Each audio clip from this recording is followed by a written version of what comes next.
আপনাদেরকে যদি একটি প্রশ্ন করি, ধরেন Pinaki Bhattacharya, Ilias Hossain, Kanak Sarwar, mission, A1 news, Hasina Akter, Mishuk, Nayeb Ali, হ্যাঁ, এসব ডাকসাইটে প্রভাবশালী বিশ্বখ্যাত ইউটিউবারদের উত্থান হয়েছে কেন? এদের পেছনে কারা কারা এদেরকে মোটিভ করে উপরে তুলে দিয়েছে? Million million billion billion subscriber, তাদের চ্যানেলে ইনকাম কোটি কোটি টাকা। এর পেছনে কারা, কোন শক্তি কাজ করেছে? পিনাকিকে এত বড় প্রভাবশালী ইউটিউবার কে বানিয়ে দিয়েছে? কোন রাজনৈতিক শক্তি? ইলিয়াস হোসাইনের একটা লাইভে million billion view, crore crore view. আপনার সেই মেজর ডালিমের সাক্ষাৎকারের কথা মনে আছে? 11 মিলিয়ন কয়েক ঘন্টায় 1 কোটি ভিউ হয়েছে। 1 ঘন্টায় সম্ভবত 1 কোটি ভিউ হয়েছে। এরপরে কনক সারোয়ারের যেই প্রভাবশালী মিডিয়া, সাইফুর সাগর, হাসিনা, মিশন, এদের পেছনে কারা এদেরকে তুলে দিল? এদের এত বেশি প্রভাব, এক একটি টেলিভিশনের চাইতেও অনেক অনেক গুণ প্রভাব বেশি। মুখে মুখে এদের আলোচনা, চায়ের টেবিলের আড্ডায়, ডাইনিং টেবিলে, মিটিংয়ের শেষে, মিটিংয়ের ফাঁকে, অফিসের ডাইনিং টেবিলে, এক্সিকিউটিভ মিটিংয়ে, ব্যাংকের AGM মিটিংয়ের বিরতিতে পিনাকির ভিডিও চালানো হয়, কনক সারোয়ারের ভিডিও চালানো হয়, ইলিয়াস হোসেনের ভিডিও চালানো হয়, ভিডিওর তথ্য নিয়ে আলোচনা হয়। এত প্রভাবশালী কেন তারা? এদের পেছনের গুরুকে? এদের পেছনের গুরু হলো, আসলে আপনারা আশ্চর্য হবেন, এই বাংলাদেশের মিডিয়ার অসততা। দেখেন, আপনাদের মনে আছে নিশ্চয়ই, বাংলাদেশের প্রথম আলো বিশেষ করে, আর বাংলাদেশ প্রতিদিন এবং কালের কণ্ঠ, এই 3টি পত্রিকায় প্রতিনিয়ত এই পিনাকি ভট্টাচার্য, ইলিয়াস হোসাইন, তারপরে আপনার এই মিশন, তারপরে তাসনিম খলিল, হ্যাঁ, এদেরকে সন্ত্রাসী হিসাবে সাব্যস্ত করত, উপস্থাপন করত। দুঃখিত, আমি প্রথমে তাসনিম খলিলের কথা বলতে ভুলে গেছি। তাসনিম খলিলকে এখন আপনি অপছন্দ করি আর না করি আমরা, তখন তাসনিম খলিলের ভূমিকা ছিল খুব কঠিন ভূমিকা ছিল। তো এখনো তাসনিম খলিলের ভূমিকা অনেক ভালো, শাহেদ আলমের চাইতে তো ভালো। অত চিটার নিচে নামবে না তাসনিম খলিল। সব মানুষের একটা পার্সোনালিটি থাকে, এটা কিন্তু বোঝা যায়। জুলকারনাইন সায়েরও তখন অনেক ভূমিকা রাখছে। তো এই যে এটার কারণ হলো, বাংলাদেশের মিডিয়াগুলো এদেরকে আসলে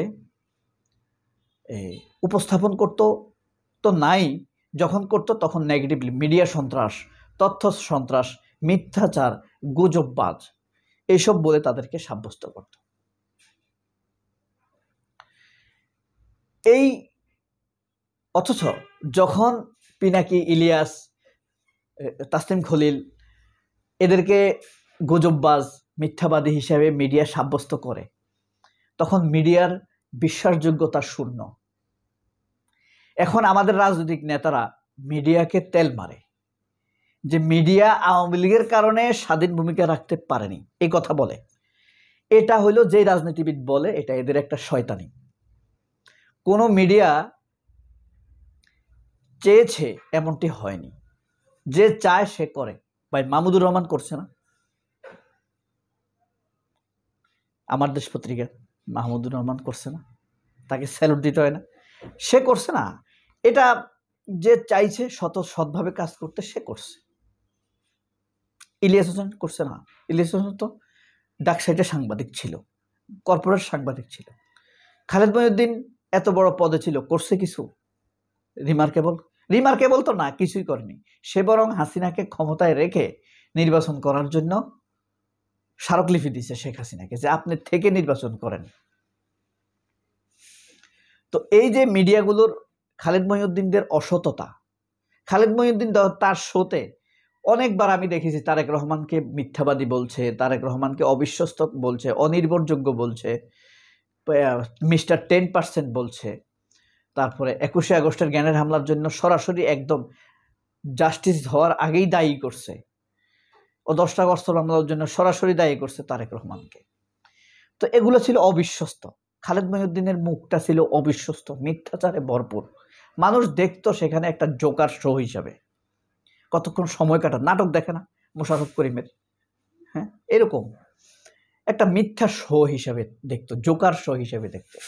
নিকোলদেরকে দেখতো, আমরা দেখতাম না নিকোলরা আনিসুল হক আইনমন্ত্রীর সাথে কিরকম মিঠা মিঠা কথা বলতো, হেসে হেসে, হাত বুলিয়ে, গা ঘেঁষে, চুল নাড়িয়ে, এভাবে কথা বলতো না, সেজে গুজে আসতো, টিপ দিয়ে আসতো, হ্যাঁ, মনে হয় যেন এবার মানে ডেটিং করতে যাচ্ছে।